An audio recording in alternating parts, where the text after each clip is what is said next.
देखो हम जो फ्रेमवर्क है ना उसके साथ अलग अलग क्वेश्चन में डाल के कैसे प्ले होता है फ्रेमवर्क वो देख रहे हैं। ये प्ले बस आपको सीखना है अभी, क्योंकि आप सोशियोलॉजी तो सीख गए हो, ठीक है। आप 3-4 क्वेश्चन आप प्ले सीखो कैसे करते हैं। ये क्वेश्चन है ना, ऐसा क्वेश्चन है अगर आप फ्रेमवर्क से नहीं जा रहे हो, पहले से प्रिपेयर नहीं है, तो आप एक भी थिंकर नहीं डालोगे, ज़्यादा से ज़्यादा 1 या 2 थिंकर आप डाल सकते हो। और वो भी की थिंकर नहीं होंगे, उड़ते उड़ते थिंकर होंगे। जैसे जो हमने मिनी टेस्ट करवाई थी वहाँ पे यही देखा कि आप सोशियोलॉजी अच्छे से लिख रहे हो, कंटेक्स्ट भी अच्छे से लिख रहे हो, ये लास्ट लाइन मिसिंग है और लास्ट लाइन की वजह से डिमांड मिस हो जाती है। Hello and welcome back to skill for UPSC. हमारा 3rd चैप्टर शुरू है, rural and agrarian social structure. इसमें हमने इंट्रोडक्टरी क्लास हमारा हो गया था, जहाँ पे हमने सारे PYQ एंड एक्चुअल में कौन से चैप्टर आ रहे हैं, जैसे section B and section C को कंबाइन करके हम पढ़ रहे हैं। थ्योरी लेक्चर हमने देख लिया, 10 पॉइंट फ्रेमवर्क, आंसर राइटिंग के 2 डेज हमारे हो चुके हैं।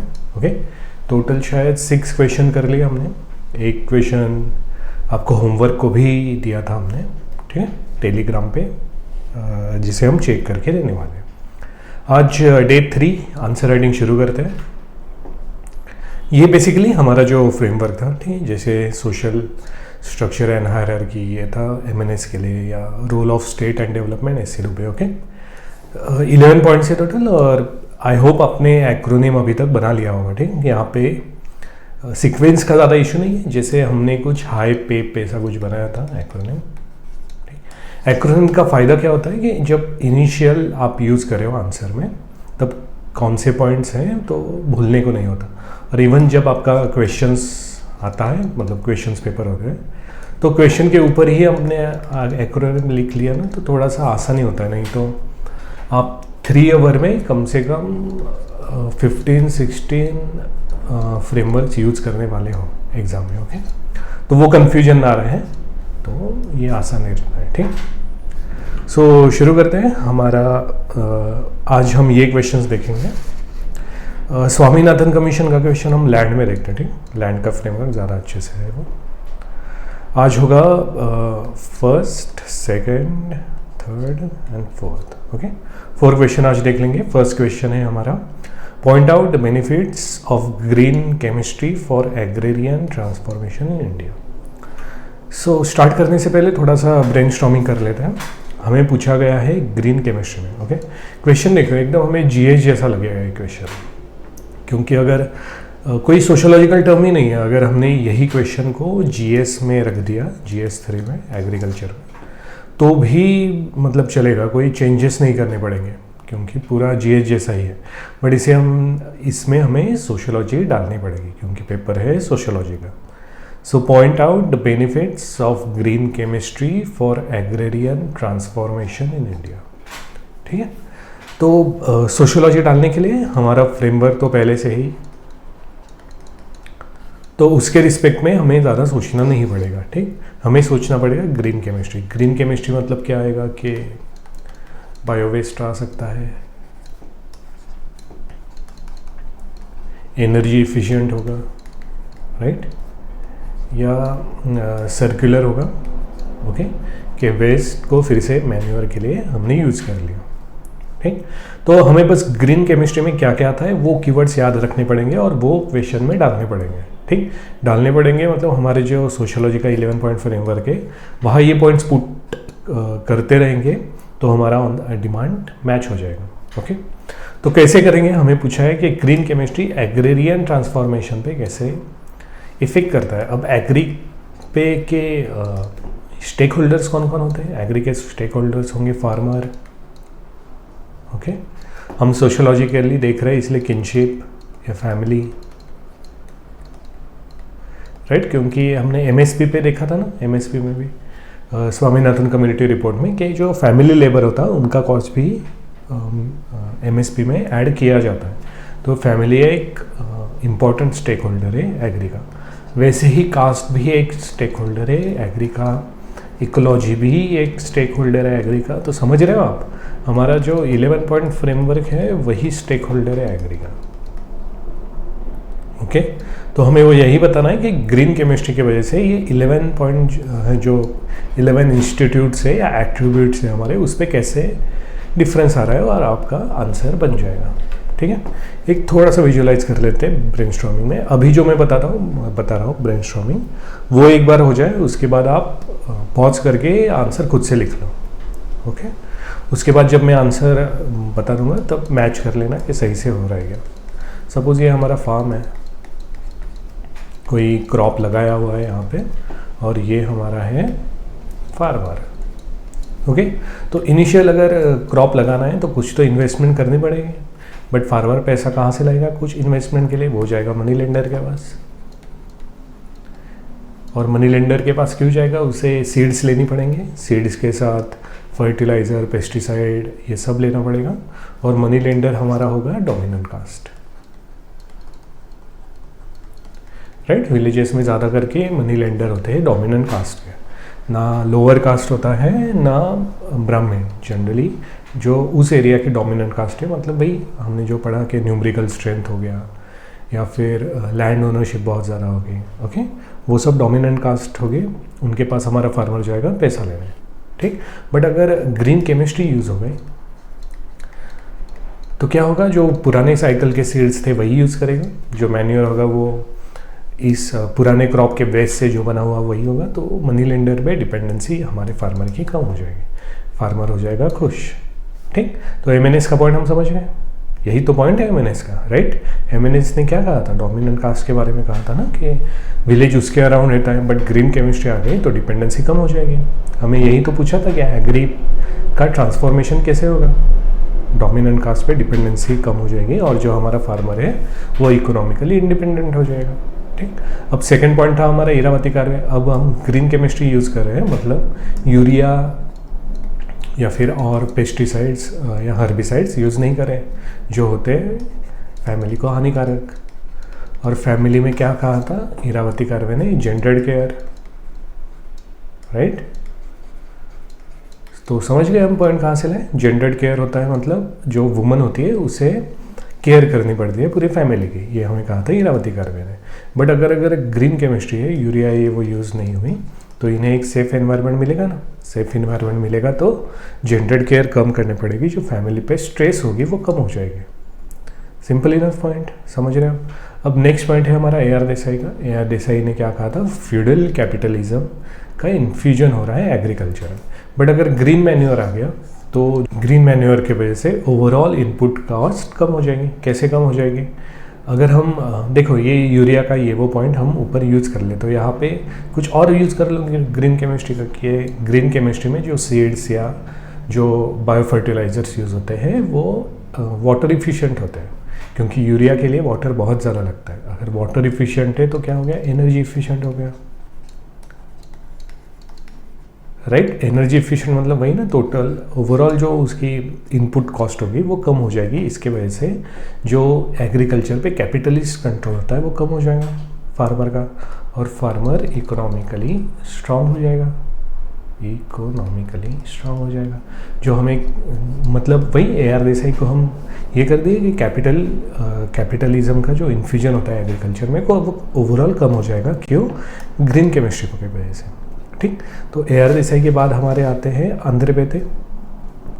आंध्र बेते ने हमें बताया था कि कास्ट, क्लास और पावर का जो स्ट्रक्चर होता है, कास्ट, क्लास एंड पावर, वो अगर अलाइन रहा तो एक ही जो कम्युनिटी है वो ऊपर चली जाएगी बहुत।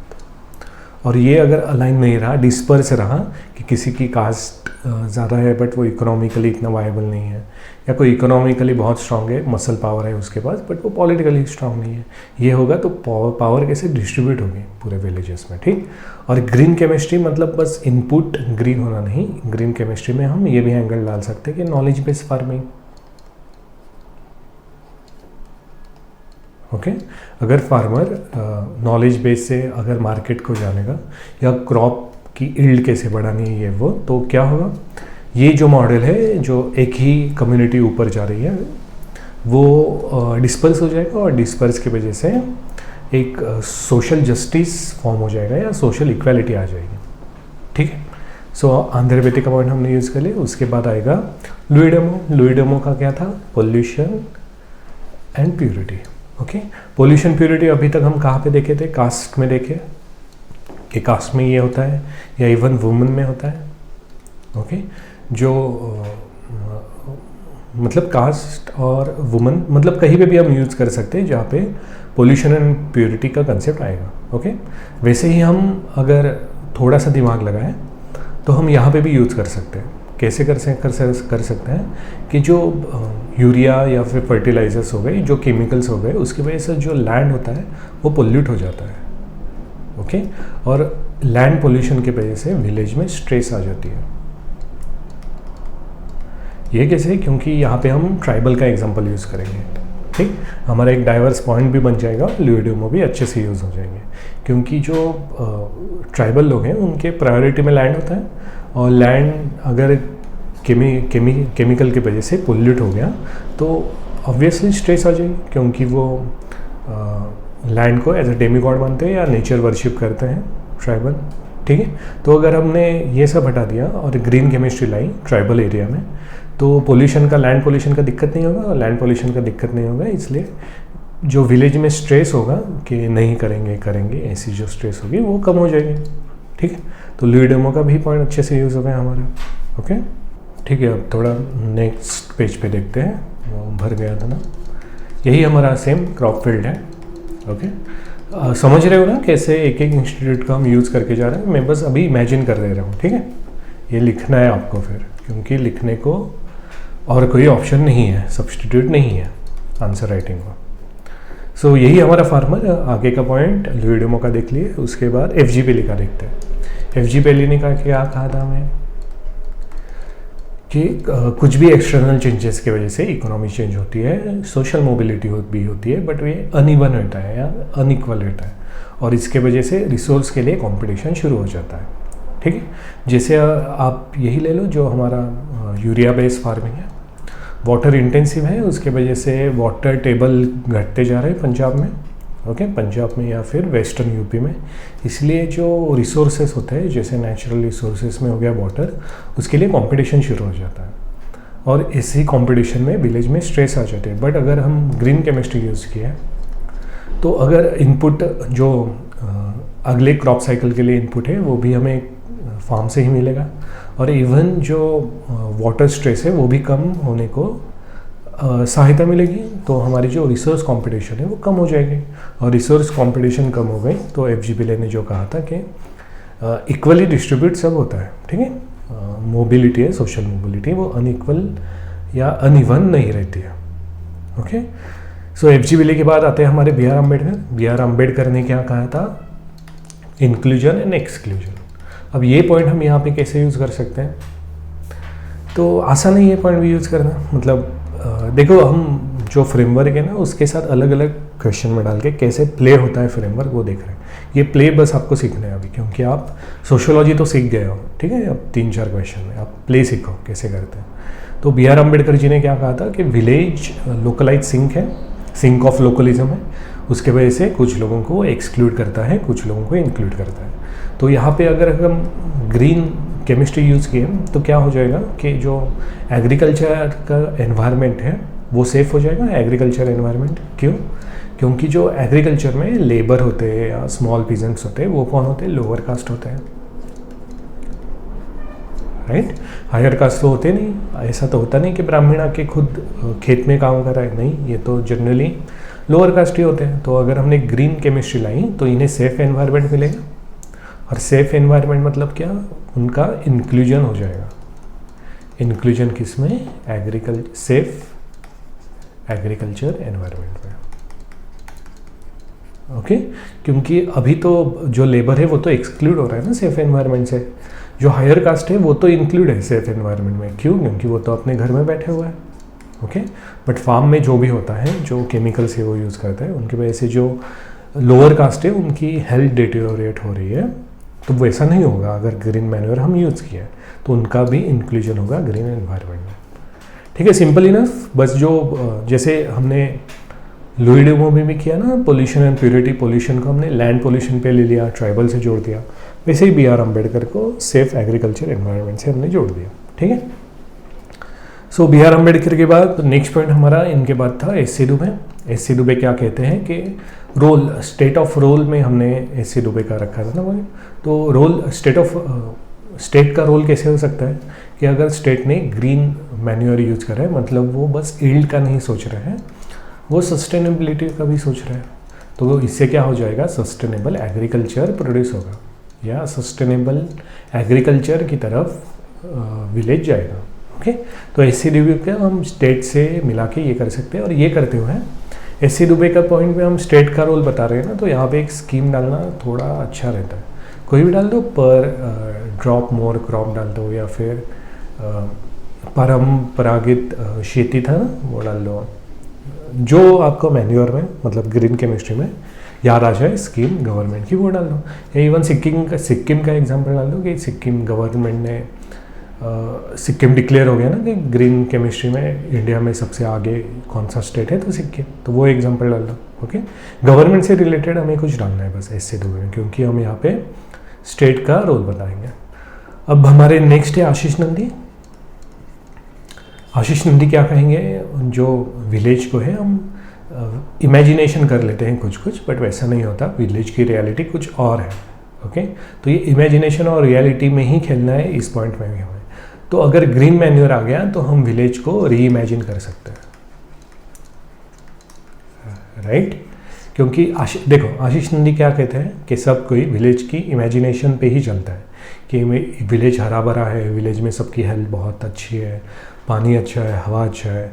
बट फिर नंदी बोलेंगे कि रियलिटी देखो, जो एग्रीकल्चर में फर्टिलाइज़र यूज़ हो रहा है उसकी वजह से पानी का वो मतलब वाटर पोल्यूशन हो रहा है, एयर पोल्यूशन हो रहा है। ओके, तो अगर ग्रीन मैन्योर हमने यूज़ किया तो क्या हो जाएगा, विलेज री इमेजिन हो जाएगा, तो विलेज को हम फिर से हरा भरा महसूस कर सकते हैं। ठीक है, नंदी का पॉइंट हम समझ गए कैसे डालें। नेक्स्ट है हमारे वंदना शिवा का पॉइंट तो आसान है अब, क्योंकि वंदना शिवा क्या बोलेंगे, इकोलॉजी के बारे में ही बोलेंगे, राइट? कि विलेज की इकोलॉजी अच्छी हो जाएगी, या इकोलॉजी या इवन बायोडाइवर्सिटी अच्छी हो जाएगी। ठीक, और इन सब से ट्रांसफॉर्मेशन हो जाएगा एग्रीकल्चर का। ओके, तो वंदना शिवा हो गई। वंदना शिवा के बाद आते हैं हमारे Jain Bremen. Okay, Jain Bremen की कंसेप्ट थी फुटलूज लेबर। ओके, अगर ग्रीन मैन्योर हम डालें तो हमने अभी तक क्या क्या कहा कि इनपुट गिर जाएगा।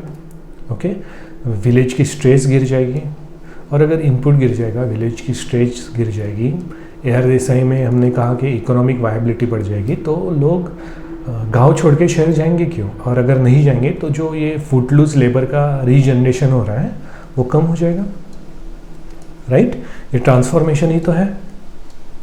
ठीक है, तो समझ गए हमारे, देखो कितने डाइवर्स पॉइंट हो गए। मतलब ऐसे सोचने को तो टाइम लगता है, बट फ्रेमवर्क के साथ फुटलूज हो गया, इवन इकोलॉजी हो गया, एयर देसाई का हो गया, dominant caste hierarchy, okay, FGBD का पॉइंट जहाँ पे हम मोबिलिटी बताया, तो काफ़ी अच्छे पॉइंट। और समझ गए कैसे डालना है, अब आसान है। आगे आपको बस प्रैक्टिस करनी है कि कैसे वर्ड्स बनाए और कम टाइम में आंसर को लिखें। ठीक, तो अगर हो पाए तो पॉज कर लो और लिख लो ये आंसर जो है। आगे मैं आंसर दिखा रहा हूँ तो वो मैच कर लेना। ओके, अब थोड़ा सा भागेंगे हम, ठीक है, क्योंकि आप समझ गए हो कि कैसे इस क्वेश्चन, देखो अब पढ़ के देखो, आसान लग रहा होगा कि point out the benefit of green chemistry for agrarian transformation in India. ठीक, सो पहले ही आइडेंटिटी कार्ड हम ले लिए। आइडेंटिटी कार्ड में ग्रीन केमिस्ट्री थोड़ा कंसेप्ट टाइप है, ग्रीन केमिस्ट्री बता दो और आगे समराइज कर दो कि हम क्या क्या लिखने वाले हैं। ओके, प्रियम्बल है ना ये अपना। In India its significance for agrarian transformation lies in reshaping rural society relations, okay, या kinship relation, agrarian economy, state intervention and ecological sustainability, not merely productivity. Okay, so identity card हो गया। First point हमारा आ गया hierarchy का, social hierarchy, dominant caste. Okay, by reducing dependence on hazardous chemical inputs. देखो ये जो होते हैं ना ऐसे क्वेश्चन जो आपको लगे कि पूरा का पूरा GS का है, इसमें हम कुछ कर ही नहीं सकते हैं, मतलब यही नहीं है, तब ना ट्राई करो, मतलब ट्रिक बोलो या कुछ बोलो इसको, कि 2-3 पॉइंट्स में थिंकर्स को अवॉइड करो। ओके, थिंकर्स को देखो, जैसे यहाँ पे bye reducing dependence on hazardous chemical green chemicals, capital intensive farming, control by dominant caste. हमने सोशियोलॉजी लिखी बट डायरेक्टली हमने MNS को अवॉइड किया यहाँ पे डालना। ठीक है, ऐसे नहीं सब में, बस एक दो पॉइंट में थोड़ा सा ये कर दो। क्यों? क्योंकि ये क्वेश्चन है ना, ऐसा क्वेश्चन है, अगर आप फ्रेमवर्क से नहीं जा रहे हो, पहले से प्रिपेयर नहीं है, तो आप एक भी थिंकर नहीं डालोगे, ज़्यादा से ज़्यादा एक या दो थिंकर आप डाल सकते हो इसमें, और वो भी की थिंकर नहीं होंगे, उड़ते उड़ते थिंकर होंगे। जैसे आपने डाल दिया डरकिम को डाल दिया, डरकिम की कोई कंसेप्ट डाल दी, जैसे एनोमिक सुसाइड कम हो जाएंगे, ऐसा कह दिया, ठीक है। तो ये उड़ती उड़ती कंसेप्ट हुई, ये एकदम शार्प कंसेप्ट नहीं हुई, मतलब सेकंड थिंकर हुआ ये, ठीक है। तो आप तो थिंकर डाल ही रहे हो, प्राइमरी थिंकर ही है, और हर एक पॉइंट में यूज़ ही कर रहे हो, तो 2-3 कम करो, क्योंकि ज़्यादा मतलब ज़्यादा ही हम पुट ऑन कर रहे हैं ऐसा नहीं लगना चाहिए। ओके, एकदम मतलब थोड़ा सटल पॉइंट बताया हूँ मैं अभी। ओके, सो इम्प्रूव्ड एटम इकोनॉमी हो गया ग्रीन केमिस्ट्री का word, and bio inputs green chemistry का वर्ड। समझ रहे हो? ऊपर हम डाल रहे हैं मतलब बता रहे हैं कि सोशियोलॉजी से कैसे कनेक्टेड है, और नीचे कंटेक्स्ट डाल दे रहे हैं। Local bio inputs enable small cultivator to retain resources. यहाँ पे हमने वो यूज़ नहीं किया ना मनी लेंडर का पॉइंट, वो यूज़ कर सकते हो, मनी लेंडर क्यों नहीं? ओके, मनी लेंडर ही डोमिनेंट कास्ट है, उन पे डिपेंडेंस घट जाएगा। सेकेंड पॉइंट इरावती कार्वे का। देखो ये जो मैं दिखा रहा हूँ ना, अभी के अभी आप लिख लो, ऐसी ज़रूरत नहीं है पॉज कर करके, क्योंकि टेलीग्राम पे यही सेम आंसर डाला हुआ है, ठीक। तो अभी मतलब रनिंग में आपको ये सब आंसर लिखने की ज़रूरत नहीं। इरावती करवे कि किनशिप हेल्दी रहेगी, और किनशिप हेल्दी रहेगी तो जेंडर केयर कम करनी पड़ेगी। नेक्स्ट हमारा AR देसाई का क्या था कि वायबिलिटी बढ़ जाएगी, स्मॉल पीजेंट मतलब इकोनॉमिकल वायबिलिटी बढ़ जाएगी, क्योंकि जो इनपुट कॉस्ट है वो कम हो जाएगी, ठीक है। तो देखो मैं हम जल्दी जा रहे हैं अभी, ठीक है, क्योंकि मैं एक्सपेक्ट करके चल रहा हूँ कि आपने समझ लिया ब्रेनस्टॉर्मिंग और आंसर भी लिख लिया है। ओके, आंध्र बेते जो क्लास का स्ट्रक्चर है वो डिस्पर्स हो जाएगा, ठीक है, मोर बैलेंस्ड हो जाएगा, क्योंकि कैपिटल इंटेंसिव नहीं रहेगी या नॉलेज बेस फार्मिंग करेंगे उसकी वजह से। ओके, सो उनके बाद हमारे नेक्स्ट है आंध्र बेते के बाद पोल्यूशन मतलब आ गए लुई डेमो के, जो बोला था वही कि लैंड एंड वाटर का पोल्यूशन कम हो जाएगा। This restore ritual notion of purity associated with agriculture using symbolic tension, ठीक है। लैंड अगर इम्प्योर हो रहा है, लैंड के लिए लोग बहुत सेंसिटिव होते हैं ना, तो ऐसे लैंड को अगर हम इम्प्योर कर दिए तो दिक्कत हो जाएगी, मतलब स्ट्रेस हो जाएगा, बट वो अब स्ट्रेस घट जाएगा, ठीक है। ये लुई डेमो का कंसेप्ट यूज़ किया। जैसे यहाँ देखो पिछले इसमें भी हम आंध्र बेते यूज़ कर रहे थे, बट यहाँ पे लुई डेमो यूज़ मत करो, उनका कंसेप्ट यूज़ करो। जैसे प्योरिटी एंड पॉल्यूशन बोलो, क्योंकि लुई डेमो ने डायरेक्टली तो एग्री में ऐसा नहीं बोला था, हम तो उनका पॉइंट करके एक न्यू डायमेंशन जनरेट करें सोशोलॉजिकली, ठीक है। तो ये एकदम मतलब एनालिटिक हो गया कि ऐसा नहीं कि थिंकर ने क्या लिखा है वही हम बताते जा रहे हैं, हम उस थिंकर को सोशोलॉजिकली अलग अलग डायमेंशन में यूज़ कर रहे हैं। ओके, सो इसके बाद नेक्स्ट हमारा था FG बेले वही कि हमने देखा ना वाटर बेटर रिसोर्सेज जैसे होते हैं उनके लिए कंपटीशन कम हो जाएगा। दिस लोअर कॉम्पिटिटिव कॉन्फ्लिक्ट और स्कार्स रिसोर्सेज जैसे वाटर। यहाँ पे एक आप डेटा भी डाल सकते हैं राउंडेड करने के लिए कि पंजाब में वाटर टेबल है वो कितना आ गया है, डेटा में भी भूल गया, कुछ जगह पे शायद 900 mm या cm, mm होगा शायद, mm कम आ गया है या cm, वो देख लो, डेटा में भी भूल गया क्या है पंजाब का डेटा, ठीक है। तो वो डेटा डाल सकते हो ग्राउंडेड करने के लिए कि ग्रीन केमिस्ट्री की वजह से जो रिसोर्स है फॉर एग्जांपल वाटर, वो स्कार्स रिसोर्सेस नहीं होगा तो कंपटीशन कम हो जाएगा, ओके, जिससे ट्रांसफॉर्मेशन होगा। सो नेक्स्ट हमारे थे BR अम्बेडकर ने क्या कहा था कि अगर ये सब हुआ तो रिड्यूसिंग स्ट्रक्चरल इंक्लूजन था ना, सेफ एग्रेरियन एनवायरनमेंट, ठीक है, मतलब सेफ एग्रेरियन एनवायरनमेंट में इंक्लूजन हो जाएगा जो लेबर है या स्मॉल पीजेंट्स होते हैं उनका। ओके, नेक्स्ट हमारा था एस.सी. दुबे। सो एस.सी. दुबे के किस में यूज़ कर रहे थे, स्टेट रोल में यूज़ कर रहे थे। सो स्टेट के इंटरवेंशन के वजह से जो यील्ड मैक्सिमाइजेशन का गोल था वो सस्टेनेबिलिटी गोल में कन्वर्ट हो जाएगा through extension services and natural farming missions. The state mediates planned rural transformation. Okay, वही है, वो थोड़ा मतलब बताना भूल गया मैं। जैसे पहले क्वेश्चन में बताया था कि स्टार्ट जो आप सोशो से करते हो, एम ट्राई करो कि क्वेश्चन के हेडिंग से ही होता रहे, ठीक, मतलब उस टाइप का कुछ ट्रांसफॉर्मेशन का हो, चेंज का हो, या मतलब ऐसे वर्ड जो ट्रांसफॉर्मेशन दिखाए, ठीक है। तो नेक्स्ट हमारी वंदना शिवा। वंदना शिवा में वही सॉइल, वाटर, ये वो डैमेज से कैसे रुकता है और उससे एग्रेरियन सिस्टम सस्टेनेबल बनता है, वही बताए, मतलब जो हम देखे थे वही बताए। और नेक्स्ट लास्ट था जैन ब्रेमन। जैन ब्रेमन का weakening the reproduction of footloose labour, okay, क्यों? क्योंकि इकोनॉमिक वायबिलिटी अब बढ़ गई है, जो हम पहले ही बता चुके हैं, ठीक। By stabilising village livelihood through low cost locally adaptable green inputs, green chemistry, ठीक। अगर ये 20 मार्क्स का क्वेश्चन आया तो यहाँ पे बहुत अच्छा चांस मिलता है हम एक डायग्राम बना लें, जो होती है ना, मैं बताया था इस चैप्टर में हम यूज़ करेंगे। हबेन्सबर्ग ने सर्कुलर डायग्राम किया था कि एक जो फैक्टर है उसका स्पिल ओवर इफेक्ट कैसे होता है दूसरे फैक्टर पे, ठीक है। जैसे हमने यहाँ पे कैपिटलिज्म का कहा था कि एयर देशे में इकोनॉमिकली स्ट्रॉन्ग हो जाएगा विलेज स्ट्रक्चर, ठीक। और यही कल फुटलूज लेबर, तो इकोनॉमिक स्ट्रक्चर दिखाए फुटलूज में दिखाए और दिखाए टेंस टू। ऐसी माइक्रो डायग्राम बहुत अच्छा इफेक्ट देगी लास्ट में, ओके। फिर कंक्लूड कर देंगे। कंक्लूड कैसे करेंगे कि देखो बेनिफिट्स ऑफ ग्रीन केमिस्ट्री पूछा हुआ है ना, तो यहाँ पे हम एंटीथेसिस देंगे, ओके। एंटीथेसिस में हो सके तो फैक्ट डाल दो, फैक्ट डाल के कहो कि जो ग्रीन केमिस्ट्री को अपनाने के चैलेंजेस क्या है, ओके। और यहाँ पे चैलेंजेस करके मतलब बॉक्स करके 1 2 3 4 पॉइंट लिखने की ज़रूरत नहीं है, ठीक है।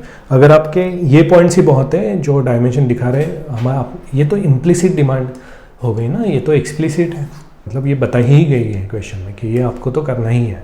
तो इसको थोड़ा बढ़ा दो और जो चैलेंजेस है उसका बस एक पैराग्राफ लिख दो, उसमें फैक्ट ये वो करके ग्रीन केमिस्ट्री को अपना नहीं सकते, या जो बायो फर्टिलाइज़र होता है वो अवेलेबल नहीं है या अवेयर नहीं है फार्मर, ये सब बता दो। और फिर सिंथेसिस में हमने क्या कहा था, सॉरी कंक्लूजन में हमने क्या कहा था कि सिंथेसिस लिख दो दोनों को, जो ऊपर हमने लिखा उसे समराइज करके आगे वे फॉरवर्ड लिख दो, ओके। और वे फॉरवर्ड ग्राउंडेड को, जैसे सीड विलेज कंसेप्ट है ना, ओके, वैसा कुछ ग्राउंडेड एग्जांपल दे दो कि सीड विलेज स्ट्रॉन्ग कर दो, या फिर ग्रीन कोऑपरेटिव्स है वो दे दो। ग्रीन कोऑपरेटिव्स में आंध्र प्रदेश का एग्जांपल दे सकते हो, वहाँ पे वाटर कोऑपरेटिव काफ़ी फेमस है आंध्र प्रदेश ही, ऐसा कुछ करके वे फॉरवर्ड दे दो, okay. Conclusion plus way forward, बस हमारा एक हाई स्कोरिंग आंसर फिर रेडी हो गया, ओके। यहाँ पे हम हाउएवर करके बता दिए कि ग्रीन क्रेडिट ट्रेनिंग ये नहीं है, इसलिए चैलेंजेस हैं शुरू करने में। और आगे में हम ऊपर समराइज कर दे, yet it success depends on करके हम दे दिए वे फॉरवर्ड, बस एक अच्छा आंसर रेडी हो गया है हमारा, okay. Next question, has green revolution, वहाँ पे थी ग्रीन केमिस्ट्री, ये है ग्रीन रिवॉल्यूशन, ओके, दोनों अलग चीज़ है। ग्रीन केमिस्ट्री में जनरली हम ये देखते हैं कि जो इनपुट्स है वो ग्रीनर है, बट ग्रीन रिवॉल्यूशन में वैसा नहीं था, ठीक है। ग्रीन रिवॉल्यूशन मतलब अगर हम शॉर्ट में समझे तो यील्ड बढ़ाना, दैट्स इट, और कुछ नहीं, ठीक है। वो प्रॉफिट बढ़ता है, ये वो आगे के इसके ऊपर के सुपर स्ट्रक्चर्स बन गए, ठीक है। मेन है उसका यील्ड बढ़ाना। Led to the formation of new power elite in rural India, okay.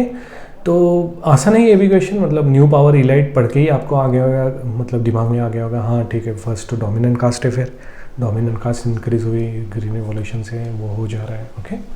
मतलब वही अब धीरे धीरे पॉइंट्स आने लग गए होंगे आपके भी दिमाग में, ठीक है।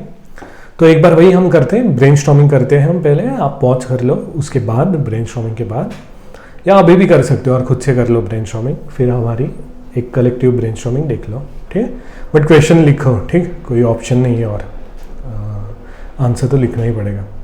सो हैज़ ग्रीन, हैज़ देखो, हैज़ ग्रीन केमिस्ट्री मतलब पहले ही फिक्स है कि हमें एंटीथेसिस देनी पड़ेगी यहाँ पे,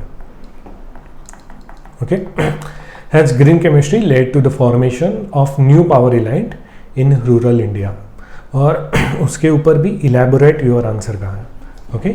इलेबोरेट मतलब ये थोड़ा सा हमें इलेबोरेट करना है, मतलब क्या, रबर को कैसे हम स्ट्रेच करते हैं, ओके। वैसे ही आंसर को स्ट्रेच करना है, स्ट्रेच करना है तो हमें इसमें लिखना पड़ेगा कि न्यू पावर इलाइट आए हैं क्या, आए हैं तो कैसे आए हैं, ओके। उसके साथ लिखना पड़ेगा जो ग्रीन रिवॉल्यूशन है उसके निगेटिव्स क्या हैं, ओके। निगेटिव्स मतलब ग्रीन रिवॉल्यूशन के नहीं, ये जो न्यू पावर इलाइट आए उसके वजह से क्या इक्वेशन चेंज हुए हैं, इवन निगेटिव, और लास्ट में हमें एक पॉजिटिव कंबाइन पैराग्राफ हम देंगे ग्रीन रिवॉल्यूशन के लिए, या फिर कहेंगे कि जो आंधे बेटे का लिख के आ रहे हैं एंटीथेसिस की न्यू पावर इलाइट हर जगह तो नहीं आई, इसे हमें कंटेक्स्ट में देखना पड़ेगा, ये यहाँ पे लिखेंगे, ओके। एक पॉइंट हो गया हमारा निगेटिव, इलेबोरेट कहा है तो न्यू पावर इलाइट से क्या निगेटिव हुआ ये बताएंगे, और न्यू पावर इलाइट कैसे इमर्ज हुए ये भी बताएंगे, वही तो पूछा है ना, हैज़, ठीक है। तो ये सब इतना सब कैसे करेंगे, तोड़ तोड़ के देखो, लिखेंगे हम इंटीग्रेशन में, बट देखने के लिए तोड़ तोड़ के देखो। जैसे पॉजिटिव का पॉइंट समझें, आंध्रे बेटे का लिखेंगे कि हर जगह तो नहीं है न्यू पावर इलाइट, या इवन जो पावर इलाइट आई उनके वजह से कुछ ठीक ही हुआ, मतलब पॉजिटिव भी हुआ है। जैसे इंडिया की फूड सिक्योरिटी बढ़ गई ना, राइट, पहले फूड डिफिसिट था, अब फूड सफिशेंट हो गया या एक्सपोर्टर कंट्री हो गई है, तो ये तो पॉजिटिव में आ गया। निगेटिव में है, और ये दोनों जो पॉइंट है न्यू पावर इलाइट कैसे आए और निगेटिव पॉइंट, ये दोनों हमारे फ्रेमवर्क से कवर हो जाएंगे। हमने टोटल देखे रखे 11 पॉइंट, 11 पॉइंट सब आने वाले नहीं हैं, तो कुछ पॉइंट न्यू में डाल दो, कुछ पॉइंट निगेटिव में डाल दो। कैसे डालोगे, न्यू पावर इलाइट के कंसेप्ट डाल दो और 1 बाय 1 पॉइंट लिखना शुरू कर दो, ठीक है। ऊपर आपका फ्रेमवर्क का एक्रोनिम बना हुआ होगा, जो आप लिखोगे न्यू पावर इलाइट, तो जो पॉइंट आप लिख लिए वो टिक करके जाओ, ठीक है। जो छोड़ दिए उसको छोड़ दो। फिर जब निगेटिव लिखने जाओगे, ये जो बचे हुए पॉइंट है उनका निगेटिव लिख दो, ओके। फिर भी आपका यही होगा कि 2 अलग अलग आंसर बन गए, मतलब वैरायटी ऑफ पॉइंट आ गए, ऐसे नहीं आपके दोनों पॉइंट रिपीट हो रहे हैं, ठीक।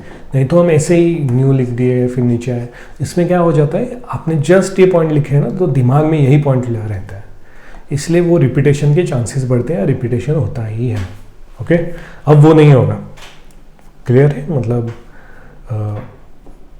हमारा स्ट्रक्चर क्या होगा, तो स्ट्रक्चर एक बार फिक्स हो गया, फिर हम शुरू करते हैं अपना ब्रेनस्टॉर्मिंग में हमें क्या बताना है, ग्रीन रिवॉल्यूशन से न्यू पावर इलाइट कैसे आए, ओके। तो इसमें फर्स्ट न्यू पावर इलाइट कौन से हो सकते, फर्स्ट एग्रेरियन इलाइट, ओके। ये हम डालेंगे डोमिनेंट कास्ट में एमएनएस के साथ, ठीक।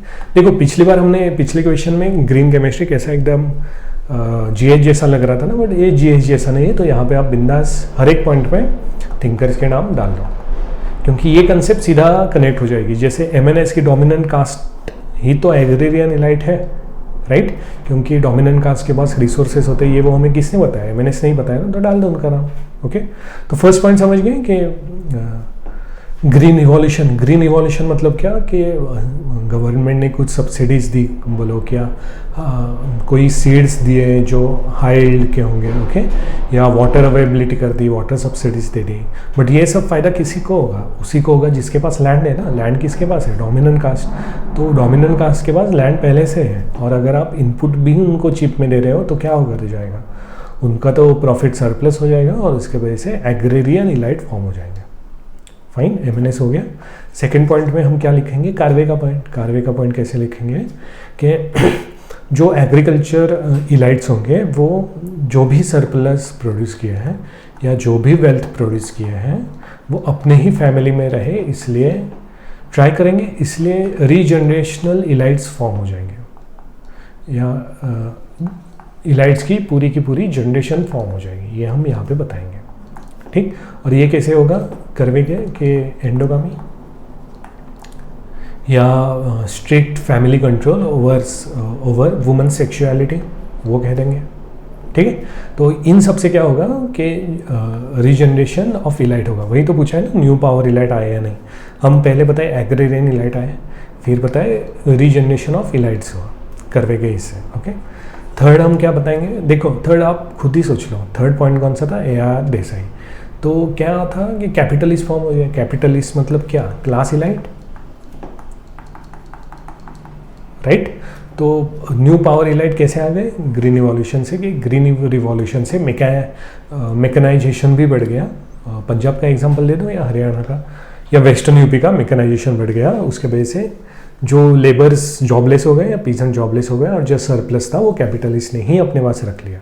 ठीक है, यील्ड बढ़ी बट जो सरप्लस हुआ वो उन्होंने नीचे नहीं दिया, खुद के पास रखा है, इसलिए क्लास डिवाइड तो हुआ ही, बट न्यू क्लास इलाइट आ गए, ये हमें बताया यार देसाई ने।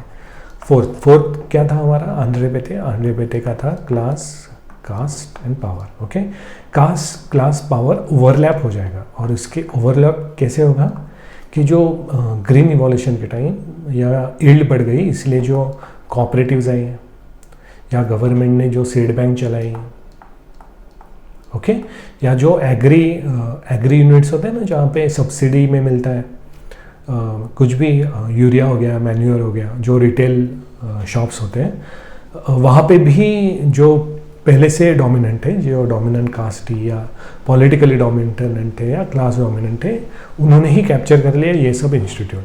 उसके वजह से क्या हुआ, ये जो आंध्रे बेटे का मॉडल है वो और ओवरलैप होने लगा एक दूसरे के साथ। ठीक है, पिछले इसमें हम क्या देखे थे, ग्रीन केमिस्ट्री में ये डिस्पर्स हो गया था मॉडल। अब क्या देखें, ये मॉडल और स्ट्रांग हो गया, उसके वजह से इलाइट्स आ गए। ठीक, ये इलाइट्स कैसे आएंगे? इंस्टीट्यूशनल कैप्चर की वजह से, इंस्टीट्यूशन को कैप्चर किया। ठीक, ये जो थी कॉरपोरेट हो गया, सीड बैंक हो गया, या इवन जो रिटेल शॉप्स थी, उसकी वजह से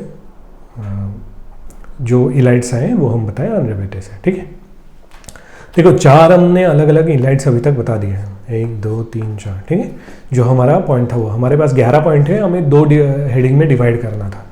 एक तो था पावर इलाइट में डिवाइड करो कि न्यू पावर इलाइट कैसे आए, कौन कौन आए, और सेकंड था कि ये जो आए उनके वजह से निगेटिव क्या हुआ। ठीक, क्योंकि इलेबोरेट बोला था ना, अभी तक हम कहीं पे भी नहीं बताए कि निगेटिव क्या हुआ। ओके, वो सेकंड हेडिंग के लिए रखे हैं। सो 5th पॉइंट हमारा था लुई डेमो क्या कहते थे कि विलेज लेजिटिमाइज करता है पोल्यूशन एंड प्योरिटी को। तो वही कंसेप्ट, मतलब सेम कंसेप्ट हम यूज़ करेंगे, सिंबॉलिक लेजिटिमेसी। ओके, तो ये जो भी हो रहा है ऊपर, मतलब ऊपर जो भी स्ट्रक्चर बने उसे विलेजेस में सिंबॉलिक लेजिटिमेसी मिल जाती है, तो कोई रेजिस्ट नहीं करता है उस चीज़ को। ओके, जो लोअर पीजेंट है, स्मॉल पीजेंट्स या फार्मर, वो रेजिस्ट नहीं करते हैं, और ये जो ऊपर इलाइट स्ट्रक्चर बन गया उनको एक सिंबॉलिक लेजिटिमेसी मिल गई।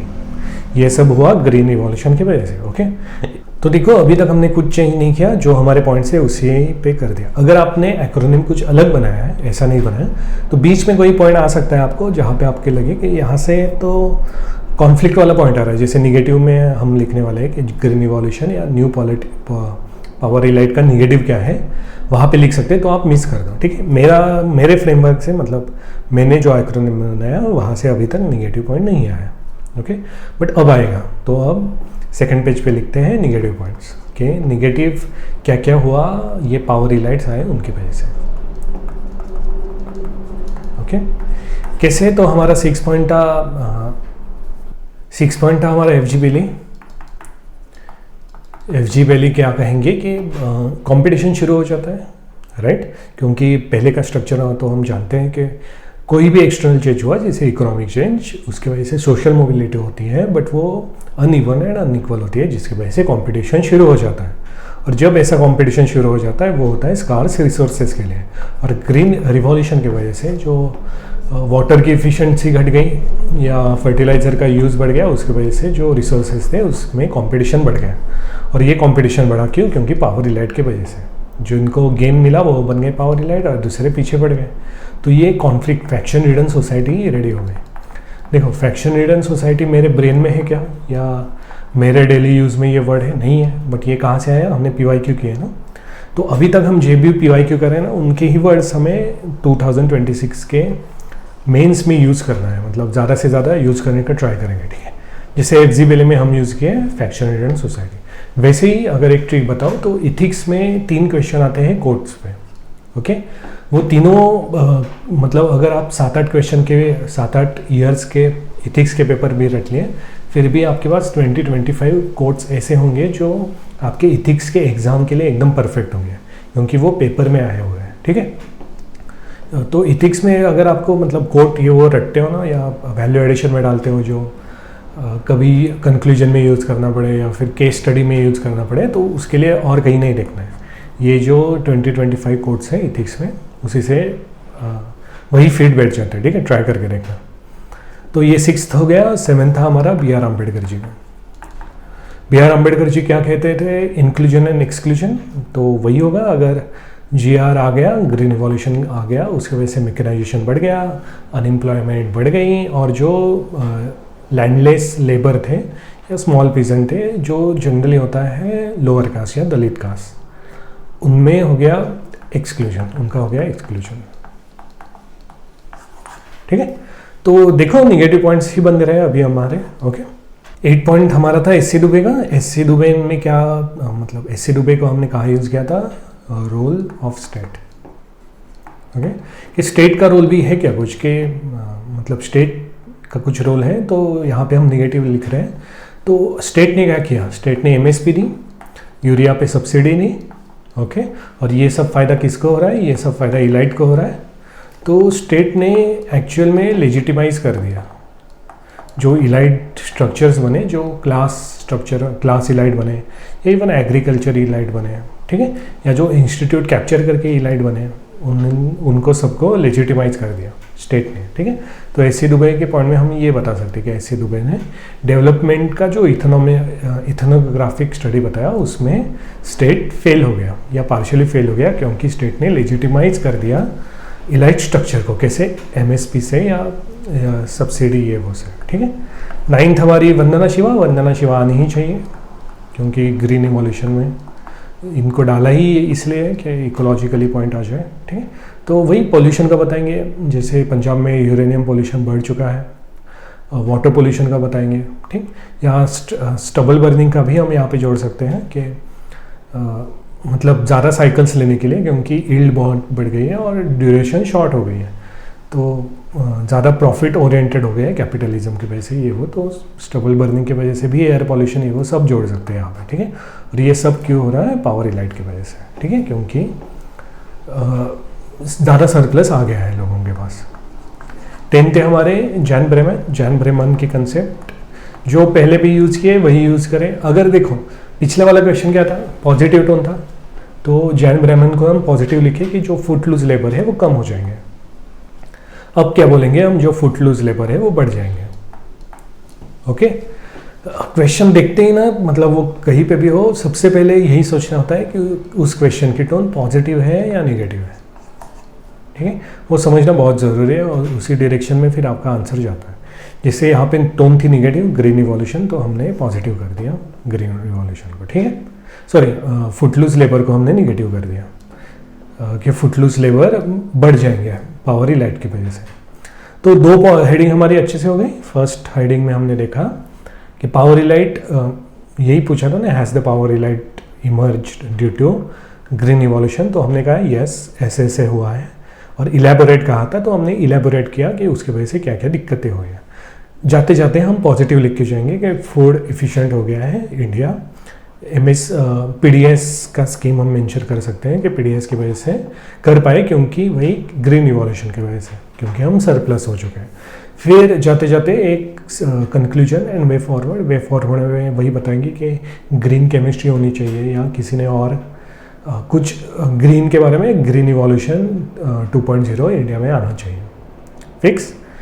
तो अब लिख लो क्वेश्चन, 7 मिनट देखें, ठीक, मैं डिस्कस कर लेता हूँ आगे, मतलब क्या क्या लिखने वाले हैं हम। So the green identity card, the green revolution marked a shift from subsistence to technological intensive agriculture. Green revolution के बारे में बता दिया, through high yield variety seeds, mechanization etcetera. It transformed agrarian relation by restructuring control over land, state, leading to the emergence of new rural power, elite concentrated among religion, class, caste with differential access to input. Okay, जो आगे लिखने वाले हैं वही लिख दिया। First heading लिख दिए ग्रीन इवोल्यूशन की। श्रीनिवास का कंसेप्ट, श्रीनिवास क्या कहेंगे, यहाँ पे हमने जाट का एग्जाम्पल दिया है। ग्रुप्स लाइक जाट इन पंजाब, वेस्टर्न उत्तर प्रदेश, ओके, या यहाँ पे हम शुगर कोऑपरेटिव का भी दे सकते हैं, विदर्भ का, महाराष्ट्र में जो हो रहा है वो। Okay, next Irawati Karve family का बताए थे कि रीजनरेशन होता है, control over land inheritance and strategic marriages enabled prosperous family farming household to reproduce power across generation, reinforcing elite. Okay, ये देखो इलाइट हमने यूज कर लिया है, क्यों? क्योंकि इलाइट यहाँ पे दिया हुआ है, ठीक है। ज़्यादा क्रिएटिव भी मत बनो, जो है वो एक ट्राई करो कि एटलीस्ट अल्टरनेट पॉइंट में आपका ही एंड हो, नहीं तो डिमांड मिस हो जाती है क्वेश्चन की, ठीक है। जो हमने मिनी टेस्ट करवाई थी वहाँ पे यही देखा कि आप सोशियोलॉजी अच्छे से लिख रहे हो, कंटेक्स्ट भी अच्छे से लिख रहे हो, ये लास्ट लाइन मिसिंग है और लास्ट लाइन के वजह से डिमांड मिस हो जाती है, ठीक। तो एक ही लाइन से कनेक्ट करना है, बस हो जाएगा। नेक्स्ट हमारे थे यार, देखो यहाँ पे पिछले बार हमने यूज़ नहीं किए थे ना, मतलब कंसेप्ट यूज़ किए थे, यहाँ पे हम नाम भी यूज़ कर लिया यार। जैसे ही while smaller for labour were marginalised producing a new class base rural elite, फिर से इलाइट, पहले एग्रेरियन क्या था, फिर फैमिली में रीजनरेट कैसे होता है, यहाँ पे क्लास देख लिया।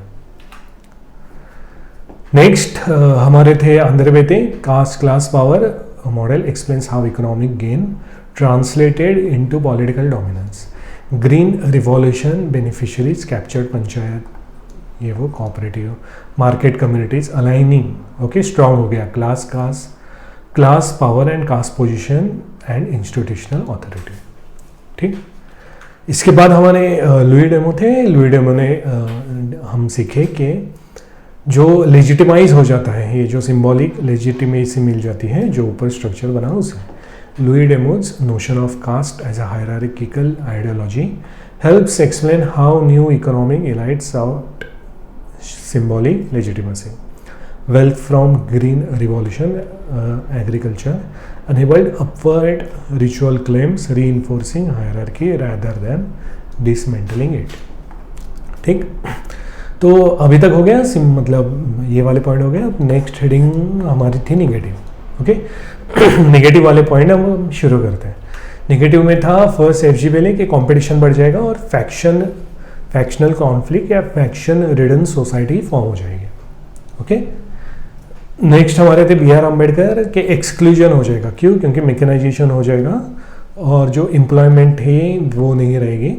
तो सरप्लस तो पहले से उनके पास ही था जो अपर कास्ट है, बट अब लोअर कास्ट है उनको जॉब भी नहीं मिलेगा, तो ये डीप हो जाएगा जो स्ट्रक्चरल एक्सक्लूजन था। उसके बाद एससी दुबे स्टेट का रोल बताने के लिए, स्टेट का रोल यहाँ पे हम निगेटिव साइड में दिखाएंगे क्योंकि क्वेश्चन निगेटिव है। निगेटिव साइड में कैसे कि जो ऊपर पावर स्ट्रक्चर बना उसके लेजिटिमाइज कर दिया, कैसे सब्सिडीज एमएसपी सब दे दो जो डोमिनेंट क्लास है या एग्रेरियन क्लास है उनको, तो क्या होगा? Disproportionate favoured resource rich farmer enabling the state to legitimize a new rural power elite. Okay, Vandana Shiva environment के बारे में क्या क्या पोल्यूशन ये वो हो रहा है वो लिख दिया। चाहिए तो फैक्ट डाल दो, चाहिए तो नहीं फैक्ट डाल ही दो, ठीक है, क्योंकि इस बारे में आपको फैक्ट पता होगी पोल्यूशन की वजह से क्या क्या हो रहा है। Next Jan Breman footloose labour बढ़ जाएंगे। ओके, सिंपल सा point, concept of footloose labour explains how mechanisation reduce rural labour demand while agrarian elites stabilize their dominance. Displaced worker migrate as insecure labor, sharpening class polarization.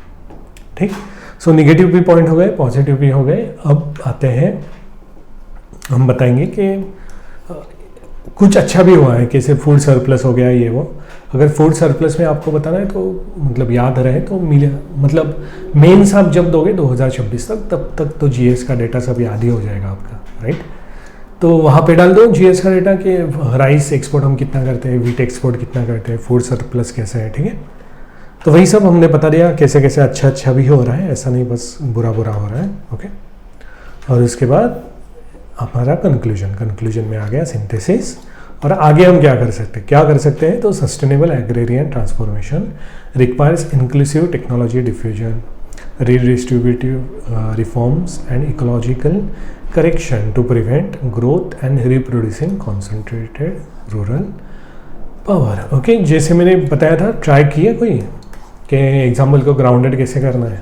आप collector हो और आप आपके जो punter होते हैं उनको बताने वाले हो कि जाओ ये काम करके आओ, तो उन्हें ये थोड़ी बोलोगे कि जाओ कि इंक्लूसिव टेक्नोलॉजी डिफ्यूजन करके आओ, ये तो नहीं बोलोगे। यहाँ पे आप बताओगे ना कि जो सपोज पर ड्रॉप मोर क्रॉप स्कीम है, जहाँ पे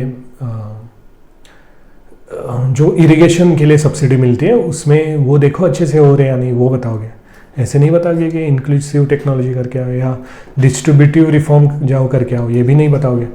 यहाँ पे आप तो ये बताओगे कि गवर्नमेंट जो मेकनाइजेशन प्रोवाइड करती है वो सबको मिल जाए या नहीं, वो देखो। या सब्सिडी जो यूरिया पे है वो डाइवर्ट तो नहीं हो रही है क्या, वो देखो। ठीक है, तो ऐसे ग्राउंडेड करना होता है। आप होप आप कर रहे हो ये, जो मैं पहले भी बता चुका हूँ। ठीक है, तो वही सब पॉइंट्स यहाँ पे लिखने हैं आपको। ओके, तो ठीक है, आपका हमारा एक फिर से टॉपर लेवल आंसर बन गया। अब आते हैं नेक्स्ट क्वेश्चन पे।